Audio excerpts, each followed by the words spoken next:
Bonjour les enfants. Alors, maintenant on va voir la deuxième partie de la leçon qui concerne les compléments de manière et les adverbes de manière. Très bien. Alors, dans la première partie, on a vu les compléments de lieu et les adverbes de lieu. Alors maintenant, on va voir les compléments de manière et les adverbes de manière. Donc, le complément de manière indique la manière dont se fait une action.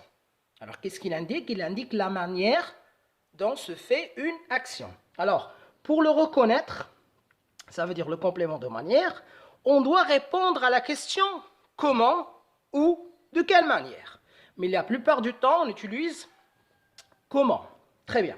Regardez les deux exemples pour mieux comprendre. Il est venu à pied. Il est venu à pied. Alors, à pied, c'est le complément de manière. Très bien. Pour le reconnaître, je dois poser la question suivante. Il est venu comment? Il est venu comment?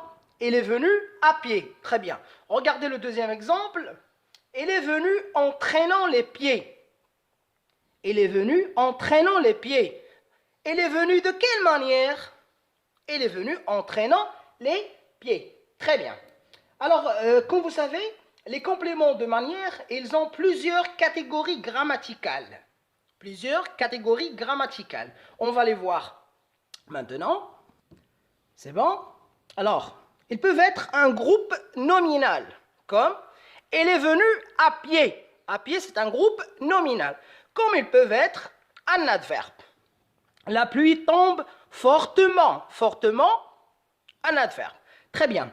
Il y a plusieurs catégories grammaticales que vous allez voir l'année prochaine, Inch'Allah.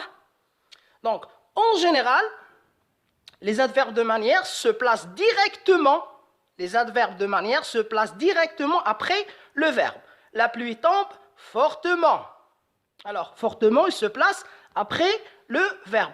Et comme on a dit à propos des compléments de lieu, de temps, on va aussi l'appliquer sur les compléments de manière. Donc, ils peuvent être supprimés comme ils peuvent être déplacés. Très bien.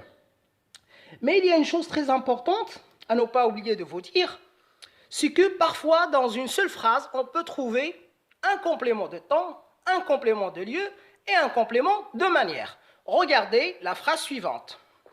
Aujourd'hui, la pluie tombe fortement à Ifrane. Alors, aujourd'hui, c'est un complément de temps. Très bien. Fortement, c'est un complément de manière. À Ifrane, c'est un complément de lieu. Comme vous voyez, dans une seule phrase, on peut trouver trois types de compléments. Très bien les enfants, j'espère que vous avez bien compris. Et à la prochaine vidéo. Au revoir.